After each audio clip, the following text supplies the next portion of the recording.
Assalamualaikum warahmatullahi wabarakatuh. Alhamdulillahirabbil alamin wal 'aqibatu lil muttaqin. Asyhadu an la ilaha illallah wahdahu la syarikalah wa asyhadu anna Muhammadan abduhu wa rasuluh sallallahu alaihi wasallam la nabiyya ba'da amma ba'd. Puji dan syukur kembali kita aturkan kepada Allah Subhanahu wa taala. Alhamdulillah pada malam hari itu awak masih diberikan kesehatan, kesempatan sehingga kita bersama-sama menghadiri wirid bulanan kita pada bulan September. Selawat dan salam tidak bosan-bosan kita doakan kepada Allah agar selalu disampaikan untuk junjungan alam, yakni Nabi Muhammad sallallahu alaihi wasallam.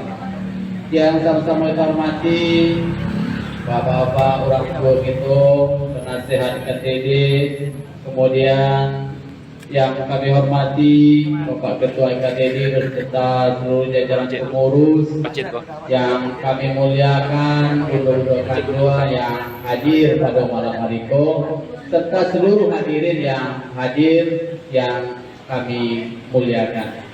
Bapak Ibu, seperti biasa pada perwiridan kita hari ini kita akan melaksanakan wirid yang kita awali dengan pembukaan.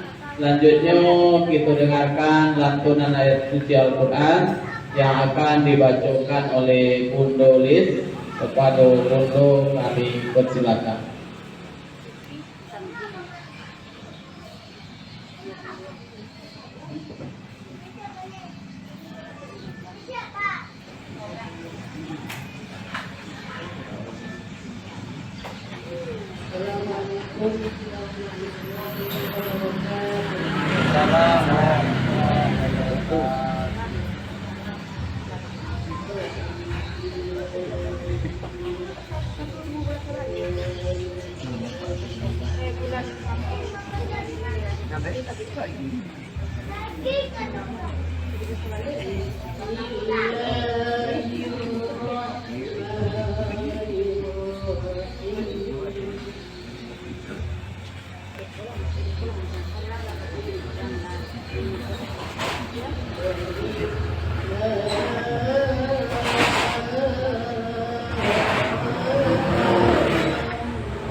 ujung ya.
Terima kasih banyak diucapkan kepada penulis yang sudah membacakan Al-Quran di hadapan kita. Mudah-mudahan dengan pembacaan Al-Quran lancar acara kita dari awal sampai akhir. Baiklah Bapak Ibu hadirin yang kami muliakan, dengan tidak mempersingkat waktu kita masuk ke acara inti, yakni tausiah yang akan disampaikan oleh Ustaz kita. Kepada Ustaz Razi kami persilakan dengan segala hormat.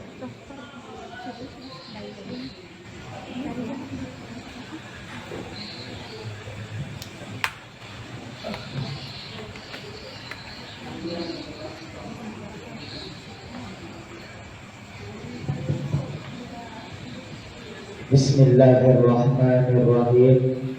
Assalamualaikum warahmatullahi wabarakatuh.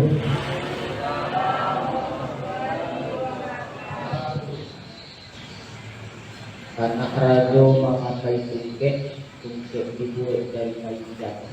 Salam pertama kurang semuanya awak ulang sekali lagi. Assalamualaikum warahmatullahi wabarakatuh.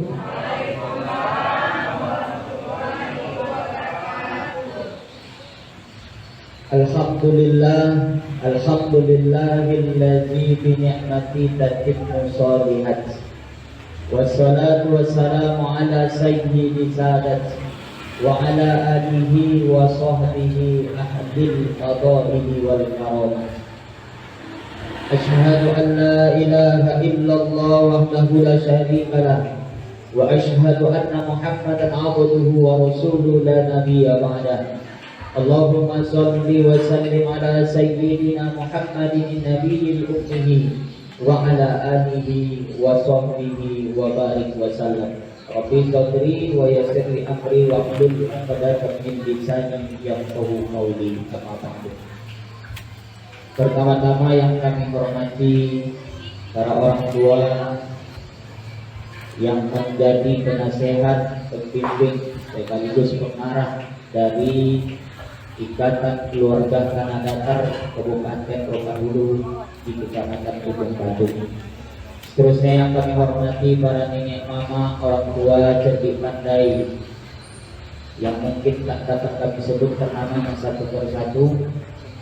Seterusnya yang kami hormati Ketua IKTD Kecamatan Ujung Batu beserta dengan seluruh jajaran yang berkesempatan hadir pada malam yang mulia ini. Seterusnya yang sama-sama kita hormati juga para bundokan tuang Ikatan Keluarga Tanah Datar yang sudah menyempatkan waktu untuk duduk bersama dengan kita pada malam ini.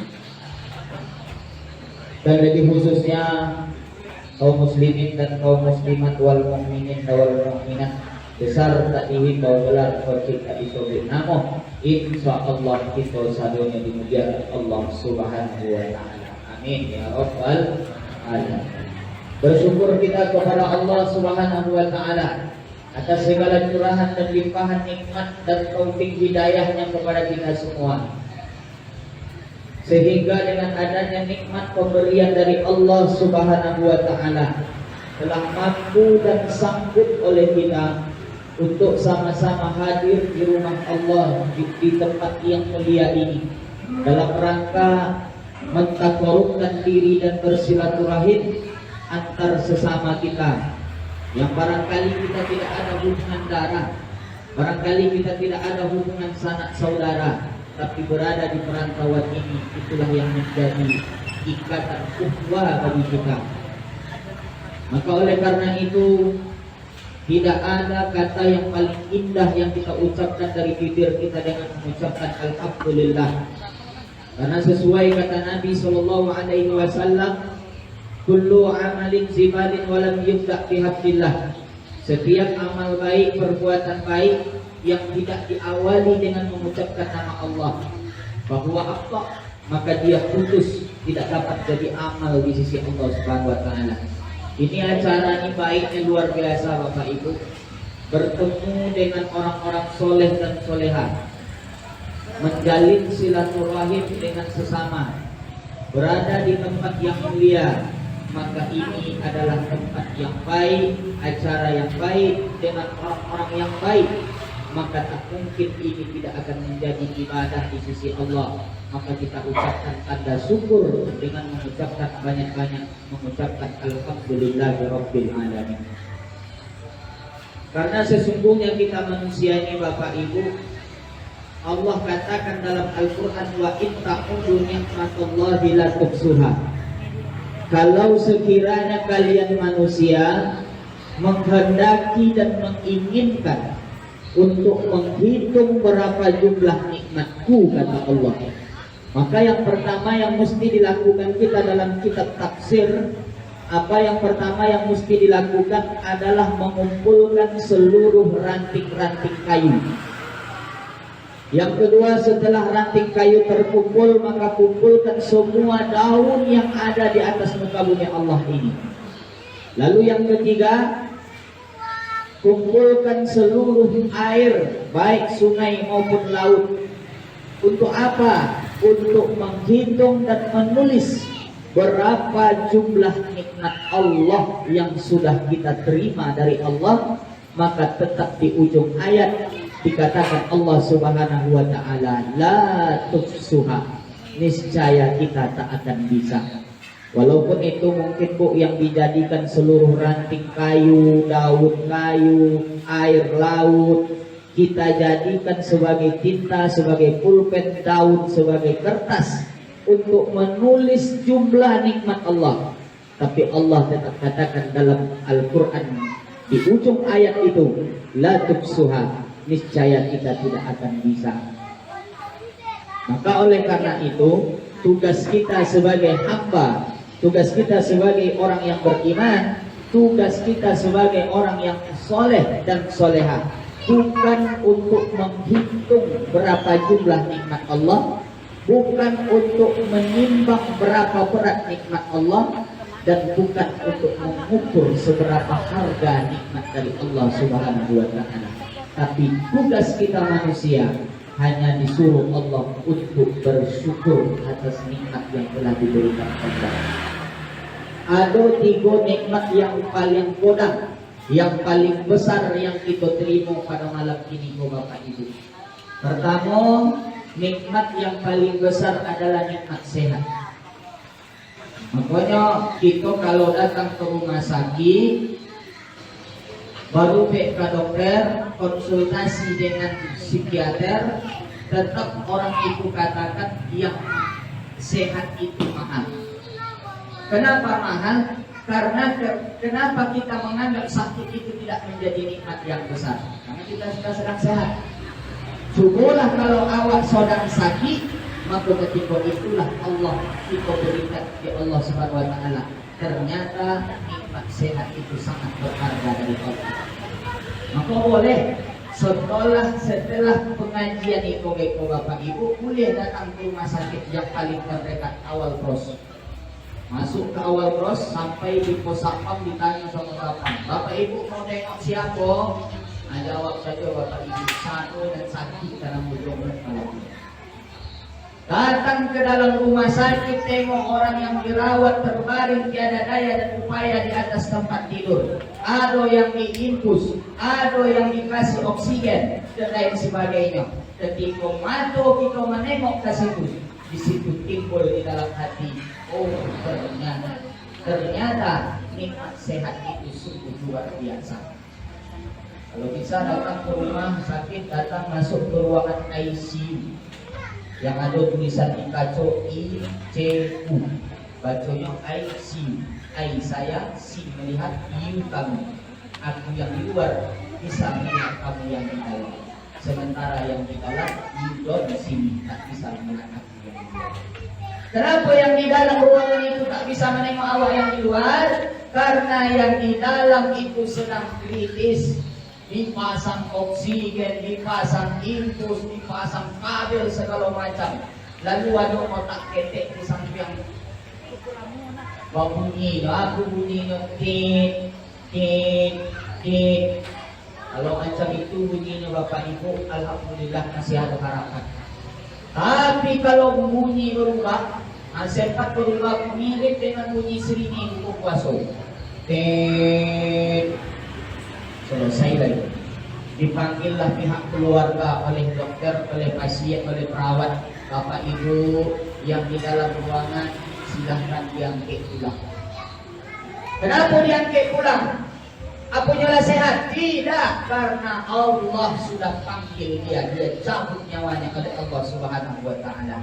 Maka ketika mata menengok nikmat, menengok orang yang sakit, menengok orang yang sedang tergelimang, tidak ada daya dan upaya, ketika itu hati akan berkata nikmat sehat itu luar biasa. Satu. Yang kedua, nikmat yang besar yang diberikan Allah pada malam ini setelah nikmat sehat tadi adalah nikmat iman yang masih ada dalam hati kita.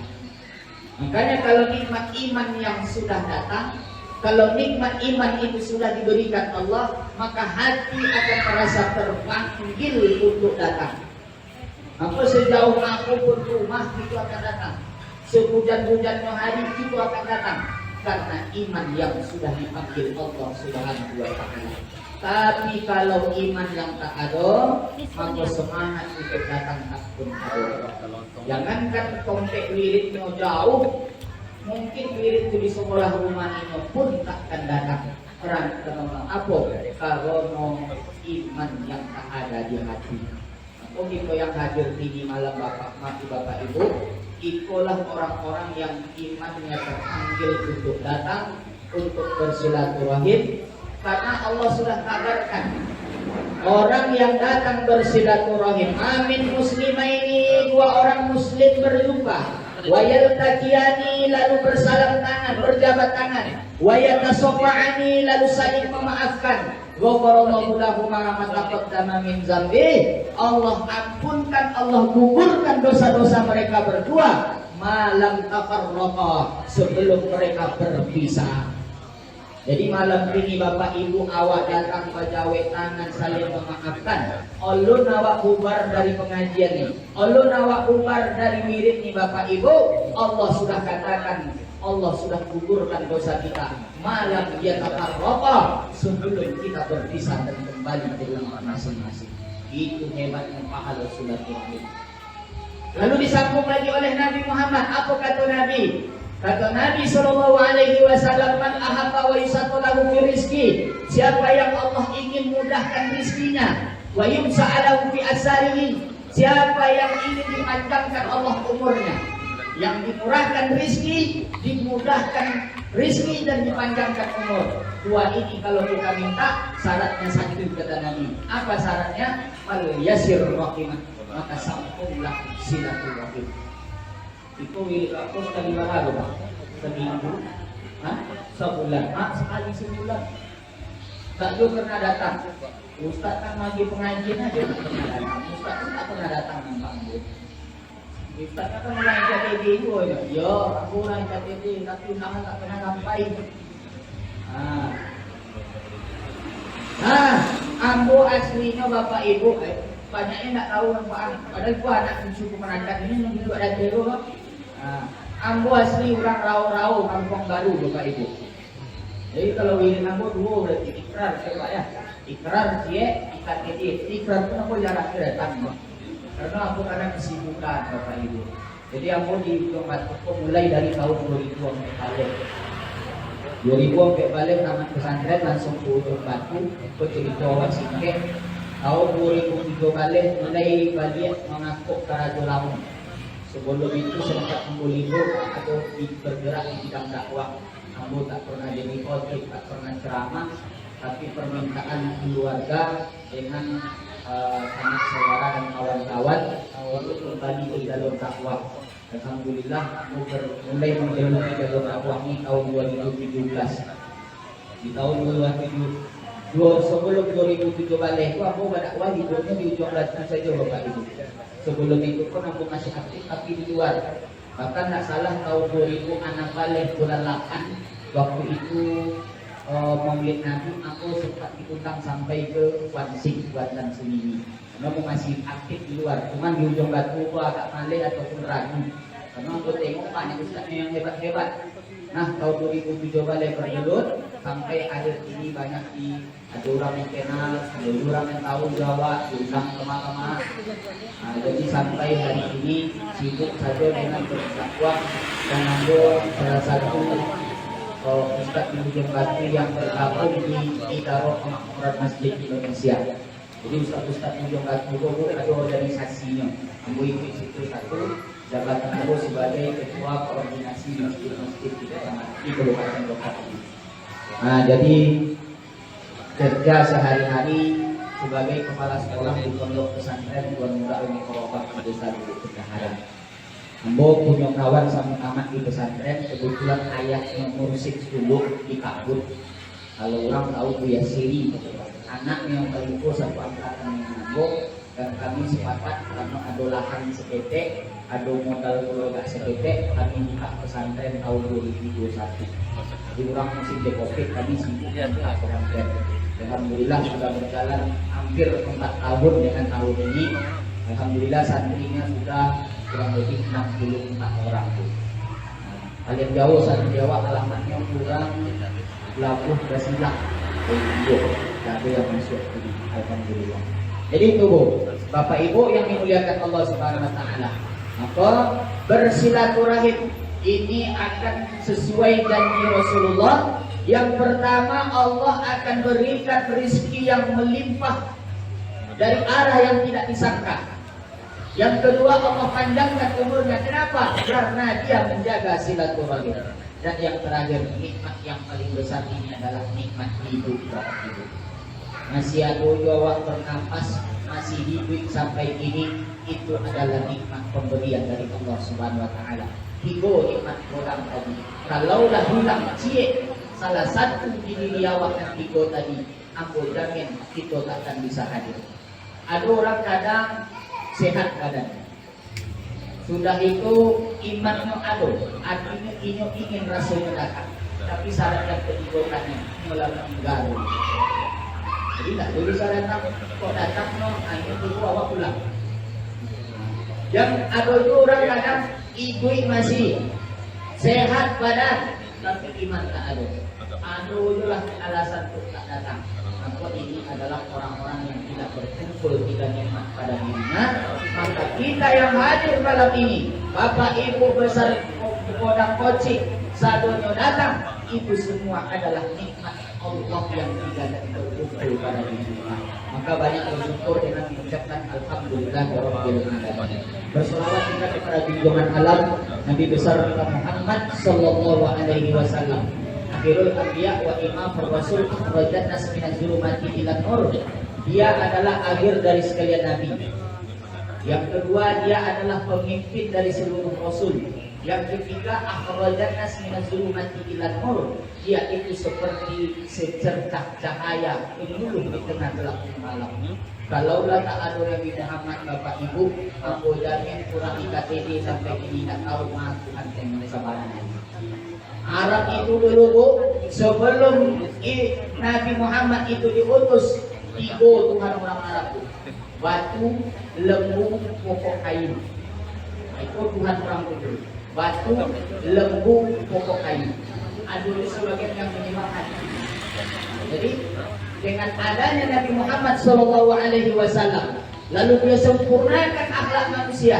Dia tanam iman ke dalam hati manusia. Sehingga Islam tersebar di seluruh penjuru Arab Saudi. Bahkan sampai di seluruh penjuru dunia. Bahkan sampai di negeri kita tercinta. Maka kita moyang kita dulu Islam. Makanya orang kita berislam. Minang itu dikenal dengan Islam. Kalau Minang tidak Islam, maka Minangnya tinggal Kabau saja lagi Bapak Ibu. Minangkabau itu dikenal dengan Islam. Makanya orang Minangkabau punya kontribusi yang sangat amat berat di Arab Saudi. Kenapa? Karena moyang kita dulu lahir dari ulama yang besar di Arab Saudi. Jadi ada orang awakku Bapak Ibu, jadi ulama kadang bukan di kampungnya, tapi dikenal orang di kampung orang lain. Ambo jadi ustaz hanya dari Ujung Batu saja. Orang tak tahu dia mulai. Ujung Batu dengan batu sangka jarak keluar di Mojang kampung. Ada orang Sumatera Barat jadi ulama besar. Bahkan Indonesia ini punya 3 ulama yang besar. 3 ulama ini berguru semua kepada beliau. Siapa dia? Imam Ahmad Khatib Al-Minangkabawi. Kurang awak itu Bu. Tidak ada dalam sejarah Islam, tidak ada dalam sejarah Arab Saudi, tidak ada dalam sejarah Mekah orang yang bisa jadi imam di Masjidil Haram di luar orang Arab. Tapi ada orang yang pertama kali orang di luar Arab Saudi yang bisa jadi imam di Masjidil Haram. Siapa itu? Itulah tadi Syekh Imam Ahmad Khatib Al-Minangkabawi. Dia rajin dulu kalau ceritanya dari ensiklopedia aku baca, beliau dulu tinggal di Padang. Di Padang itu orang zaman dulu yang datang nak punya kamar dalam rumah dan punya kamar punya bilik dan batino dan manusia.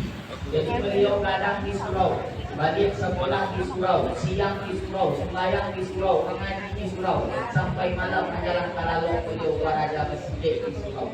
Alim kadang di surau, adalah dewasa, bayi merantau. Pertama kali sampai merantau di Papua di Thailand. Sampai di Thailand, 6 tahun beliau berguru di situ, baru silek, hari ini merangkik menuju Makkah. Sampai di Makkah, dijodohkan Allah. Jadi kalau kuat atau di badan masih dikagam dan diamin di situ. Itulah kalau berjuang melok diikatkanlah dengan seorang putri saudagar yang kaya. Ayahnya pengusaha bayu, gimana gaji menikah dengan Syekh Ahmad Khatib Al-Minangkabawi. Syekh Ahmad Khatib Al-Minangkabawi menikah dengan putri orang kaya tadi. Orang kaya ini dekat dengan mufti kerajaan Makkah pada waktu itu. Sempat beliau diajak dengan Moyo Paibatamu ke rumah mufti kerajaan Arab Saudi. Sembahyang maghrib di rumah kerajaan mufti tadi. Yang berangkat maju ke pokok menjadi imam mufti tadi. Nah, ketika membaca ayat ditakdirkan Allah salahlah mufti tadi. Mufti itu bukan sembarang orang Bapak Ibu.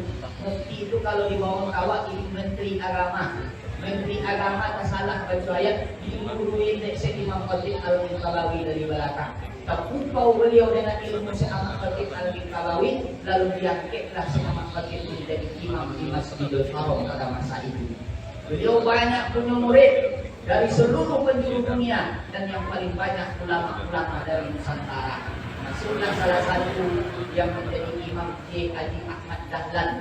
Banyak lagi yang jadi imam pada ulama-ulama besar di Nusantara yang pada akhirnya hanya berguru kepada Syekh Ahmad Khatib Al-Minangkabawi. Orang Minangkabau bukan orang yang dulu tak tahu adat, tak tahu agama. Itu orang Minang, orang yang taat agama. Aku bangga wajib orang Sumatera Barat. Diganti dia gubernur kini orang saja kaya Padang menjadi nama Syekh Ahmad Khatib Al-Minangkabawi. Kenapa? Itu menjadi orang Minangkabau. Bahwa Minangkabau bukan hanya berkontribusi untuk kemerdekaan bangsa, tapi Minangkabau juga berkontribusi sangat besar terhadap penyebaran Islam di Nusantara.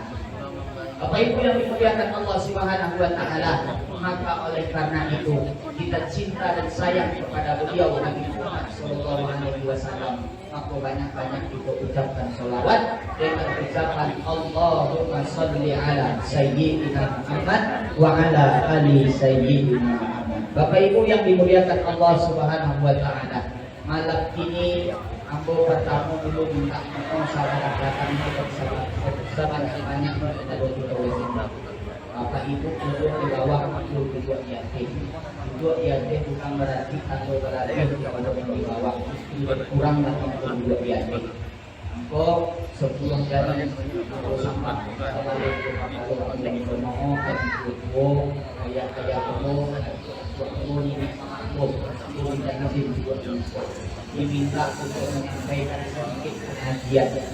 Ambo bukan kurang hebat, ambo bukan orang sajid, bukan orang pintar, tapi ambo hanya diberikan Allah sedikit ilmu dalam hati untuk disebarluaskan kepada manusia. Maka dalam rangka itulah ilmu ini atau ilmu poin yang ingin ambo sampaikan kepada Ibu. Kebetulan awak masih berada pada bulan Maulid Nabi Muhammad SAW. Kita sudah mengadakan Maulid Nabi di masjid masing-masing, betul? Nah, kita sudah merayakan Maulid Nabi di Makkah. Ada orang awak lagi nak membuang haji di tahun. Nah, padahal Nabi itu kalau kurban 100 ekor per tahun. Sementara kalau haji sehari saja seumur hidup. Nah itu lalu kalau haji seumur hidup. Kok cantik itu balik ke Makkah pakai umroh lah, haji juga. Jadi Nabi lahir di tanggal 12 dan wafatnya pun sama. Harinya sama, bulannya sama, tanggalnya sama. Yang beda cuma tahun. Jadi ketika Senin pagi Nabi kena 3 tahun sebelum wafat. Pas genap umur beliau 60 tahun, Nabi sudah mulai kesehatan menurun. Kenapa? Karena bekas racun yang diberikan oleh Yahudi Madinah melalui paha kambing yang dimakan. Awalnya yang sebelah sahabat Nabi makan paha kambing itu mati kontak. Sementara beliau tidak sempat masuk kandung di belakang Nabi itu masih sakit. Itulah yang membuat beliau sakit 3 tahun sebelum wafat. Sampai di tahun terakhir 1 bulan sebelum Nabi wafat, bahkan 1 minggu sebelum dia wafat, Nabi tak bisa lagi sholat berjamaah di masjid. Nabi sholat di tempat tidur. Pas di hari Senin tanggal 12 Rabiul Awal, Nabi tak bisa lagi puasa. Biasanya beliau puasa Senin Kamis. Hari Senin beliau tak bisa puasa. Lalu pagi itu dipanggil oleh Allah 3 malaikat. Pertama dipanggil malaikat Jibril. Hai Jibril, kata Nabi, kata Allah. Apa ya Allah? Ada apa gerangan yang kau panggil? Panggil kawanmu yang 3 orang. Siapa yang 3 orang? Malaikat Mikail, malaikat Israel, dan malaikat Israfil. 3 malaikat dipanggillah sama dia. Datang kau berpikir kepada Allah Subhanahu wa Ta'ala. Apa gerangan kau panggil kami ya Allah? Tidak pernah kau memanggil kami berempat. Biasanya kau panggil kami sendiri-sendiri, melaksanakan tugas kami masing-masing. Hari ini kau panggil kami berempat. Apa tujuannya ya Allah? Kata Allah, wahai kalian yang berempat malaikat, turun ke bumi, jumpai Nabi Muhammad, tanya, kalau beliau sudah bersedia, cabut nyamanya hari ini. Tapi andaikan belum bersedia, maka tunggu sampai kapan beliau siap. Itulah maknya jadi Nabi, Bapak Ibu. Ditanya dulu, lain teman kita. Kalau nio dicabut, kalau tidak, dia disuat tunggu sampai bisa. Kalau awak lah kilo-kilo, nadakan mereka nanya ya, sekarang dah siap kali kau akan dilepas. Mereka angsuran masih harus pakai lain. Kalau siap kali kau sekarang alur dari pak malaikat, tunggu pesantren masih lalu mana baru tunggu pakai lain. Begitu awak minta tidur, tapi tak pernah awak ditanya saja. Asal ibu, asal aja tempo, sampai hari tidur. Nabi ditanya. Aku turunlah malaikat yang sampai tadi, malaikat Jibril, Israfil, turun dari langit ke-7. Dari langit ke-7 sampai di langit ke-7 pertama masih dekat komplek. Nak turun ke bumi, lah sampai di langit pertama Jibril sama tak mau ngikut lagi. Ada si Jibril kanan malaikat ke-7 orang tadi. Hari ini kaki Israfil dan Israel kalian saja yang turun. Aku tak mau turun. Kenapa? Engkau kan yang paling dekat dengan Nabi Muhammad. Engkau kan ponconya Nabi Muhammad. Kata malaikat Jibril, aku tak sanggup menengoknya mampir. Kalian saja lah. Akhirnya turunlah mereka bertiga sampai di muka pintu Nabi Muhammad mengucapkan salam. Assalamualaikum ya Rasulullah. Waalaikumsalam. Dibuka oleh Fatimah putri beliau ini. Pintu dekat kurang tak ada. Ditanya sama Fatimah, ya tak ada orang lihat. Orang lihat belum sentuh. Ini yang nampak malaikat kepada Nabi yang minta nampak putri. Jadi ditanya oleh Nabi Muhammad, apa gerangan kalian turun bertiga? Kata Nabi.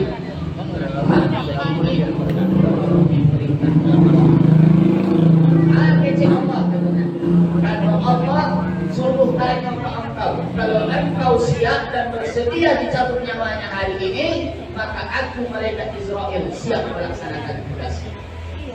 Apa kata Nabi Muhammad? Wahai Israel, kalau memang itu perintah dari Allah laksanakan. Tapi ingat, makawan dan cabut dulu sebelum nampak wajah kawan. Siapa yang dimaksud malaikat Jibril? Oh, Jibril tadi suaranya ikut Nabi, tapi tak berani nyebut, beliau tunggu di langit pertama. Panggil dulu. Jadi sebelum dicabut nama, panggil Jibril. Naik malaikat kata. Panggil Jibril sampai Jibril ke bawah. Kata Jibril, ada apa ya Rasulullah? Kemana saja engkau wahai Jibril? Ternyata hari ini adalah hari terakhir untuk berjumpa dengan umat. Kenapa tak engkau yang menyampaikan? Aku pun tak sanggup menyampaikan kabar berita ini kepada ya Rasulullah. Jadi macam mana ya Rasulullah? Sanggup tak? Siap tak untuk berangkat hari ini? Kata Nabi, sanggup, tapi dengan satu syarat. Apa syarat kata Nabi Muhammad? Tolong kabarkan kepadaku wahai Jibril tentang berita gembira untuk umatku. Kalau ada sampaikan, cabut nyawaku, berangkat kita hari ini. Maka ditanyalah, disampaikanlah oleh malaikat Jibril, ya Muhammad, berita gembira yang mau kusampaikan kepadamu. Hari ini berpuluh juta malaikat yang ada di langit sedang antri menunggu arwah wahai Nabi Muhammad. Karena engkau adalah ruh yang paling mulia. Bahkan rohmu tidak diciptakan Allah bumi dan langit ini kalau tidak karena ruh. Hari ini jutaan malaikat sudah antri menunggu arwahmu sampai di langit ya Rasulullah. Apa kata Nabi? Alhamdulillah. Tapi untuk aku adalah yang lain disampaikan di Jibril yang lain. Kata Jibril, ya Muhammad, engkau sudah digugurkan dan dihapuskan segala dosamu oleh Allah dan engkau pertama kali masuk ke dalam surga. Belum boleh umat dan Nabi manapun masuk ke dalam surga sebelum engkau dan umatmu masuk duluan ke dalam surga. Kata Nabi, alhamdulillah. Kalau arwahmu ditunggu dan aku lebih diutamakan masuk surga, ampunkan oleh Allah dosaku, itu untuk aku wahai Jibril. Yang kutanya berita gembira untuk umatku yang akan ditinggal. Pokoknya Jibril Bapak Ibu, aku berita gembira itu. Jibril yang Muhammad mohon izin aku tanya kepada Allah. Naik Jibril sampai kaki kami Allah. Nabi Muhammad, ya Allah, sanggup dicabut nyawanya dengan syarat satu. Ada tak berita gembira untuk umat? Sampaikan Allah, sampaikan kepada Muhammad, kabarkan berita gembira ini kepada umatnya, bahwa umatnya kujamin kehidupannya selamat dunia dan akhirat, dan kutampung dia dalam surga Jannatul Firdaus kalau dia berpegang kepada yang kedua. Satu, kitab Allah Al-Quran. Yang kedua, sunnah Nabi, yaitu hadis-hadis Nabi Muhammad SAW. Jibril pulang ke bumi balik, dijumpai Nabi Muhammad. Ya Muhammad, aduh rupanya berita gembira untuk Muhammad. Apa itu hai Jibril? Kata Allah, Allah jamin umatmu selamat dunia dan akhirat. Allah jamin umatmu masuk ke dalam surga Jannatul Firdaus kalau umatmu memegang dua pesan ini. Yang pertama, kitab Allah Al-Quran. Yang kedua, sunnah Rasulullah SAW. Kalau mereka sanggup memegang itu wahai Muhammad, maka umatmu masuk ke dalam surga dan terjamin hidupnya bahagia dunia. Apa kata Rasulullah? Alhamdulillah. Israel, laksanakan tugasmu sekarang juga. Jadi Israel itu naik ke pundak Nabi, dipancingnya pundak Nabi, dicabutnya ruh Nabi melalui lubang hidung dan lubang mulut. Mulailah ditarik nyawa tadi Bu. Akhirnya Nabi bergetar menggeletek badannya karena menahan sakit. Bahkan Israel mengucapkan, ya Muhammad, mohon ampun dan mohon maaf aku Muhammad. Belum pernah aku mencabut nyawa orang selembut ini wahai Muhammad. Ampunkan aku ya Rasulullah. Dicabut sampai dengan selompui-lompuinya dicabut nyawa Nabi. Tapi Nabi tetap bergetar menggeletek badan menahan sakit. Maka naiklah ruh dari telapak kaki naik ke hati. Makanya orang yang meninggal sakaratul maut itu bapak ibu yang paling berhak meninggi telapak kaki. Nanti pula saya bapak kaki awal mulai ingin apa lu? Kalau lah mulai itu tanduk. Naiklah dari lutut naik sampai ke pinggang. Makin sakit. Nabi berpucak-pucak di menahan sakit hati. Makanya mati sakaratul maut tak bisa ditamsilkan. Tapi ada ulama yang mengatakan tiga macam sakit mati. Pertama, sakitnya mati macam kambing yang dibuka kulitnya hidup-hidup. Yang kedua, macam leher kau disait berkali-kali di komplek yang sama. Yang ketiga, macam nuko yang tanganmu disiramkan air ke dalam hidup. Macam itu fotonya mati. Tapi nyata yang mati lebih payah dan lebih sakit dari apa yang ditamsilkan oleh ulama. Nah, Nabi terus bergetar badannya sampai ke dado. Ketika ruh Nabi sampai ke dado, bawah tadi ingin sadonya, Nabi mulai, malaikat Jibril mulai mengalihkan wajahnya. Di belakangnya Rasulullah tak kuat menengok lagi. Menghubungi Rasulullah, ya Jibril, kenapa kau belakangi aku? Kenapa kau tak mau menengok wajahku? Apakah kau takut dengan upahku yang mengerikan ini, wahai Jibril? Kata Jibril, demi Allah Muhammad, aku tak takut dan tak ragu dengan wajahmu. Aku tak ngeri menengok wajahmu ya Rasulullah. Cuma hatiku tak sanggup melihat orang yang paling mulia merasakan sakaratul maut yang sungguh luar biasa. Maka sampailah di dado kedua dinding yang amat biji sebesar biji jagung keringat. Sakitnya mati. Apalah kata Nabi Muhammad, ya Allah, mau dari kopironya sakit mati ya Allah, tolong kau cabut sakitnya mati umat-umat, limpahkan ke aku sadaya. Biarlah aku yang menanggung sakitnya mati umatku. Yang penting umatku tak merasakan sakitnya sakaratul maut. Begitu sayangnya Nabi bawa dikirnya awak dalam mati, mengetahui ruh naik kate sampai di leher. Ketika itulah Nabi berwasiat kuat, dan wasiat yang kuat pun yang ingin kamu sampaikan kepada ayah bunda bapak ibu sekalian. Yang pertama kata Nabi, kalau kalian ingin hidup damai, selamat, sejahtera dari dunia sampai akhirat, yang pertama kata Nabi, jagalah sholat. Jadi perintah Nabi itu jaga sholat. Tak itu kece Nabi jago haroto banyak cari pikir, rajin menggali, buka usaha, buka rumah petak, buka ruko. Dan itu kece Nabi. Wasiat yang pertama, nah itu bahagia dunia dan akhirat, kuncinya jagolah sholat. Hari ini kalau masalah sholat, kadang-kadang sadwa hampir semua tak sempurna dalam sholat. Kita kadang-kadang masih menganggap sholat itu sepele. Kita menganggap sholat itu remeh. Kita menganggap perintah sholat itu perintah sholat yang biasa-biasa saja. Padahal Nabi Muhammad sudah mengancam orang yang tak sholat. Apa kata Nabi? Man tarokas sholat muta'ammidan. Siapa yang meninggalkan sholat dengan sengaja, faqad kafara jiharo, maka kafirlah dia secara nyata. Nabi, orang yang meninggalkan sembahyang dengan sengaja tanpa ada unsur syar'i, dia sepelekan sholat.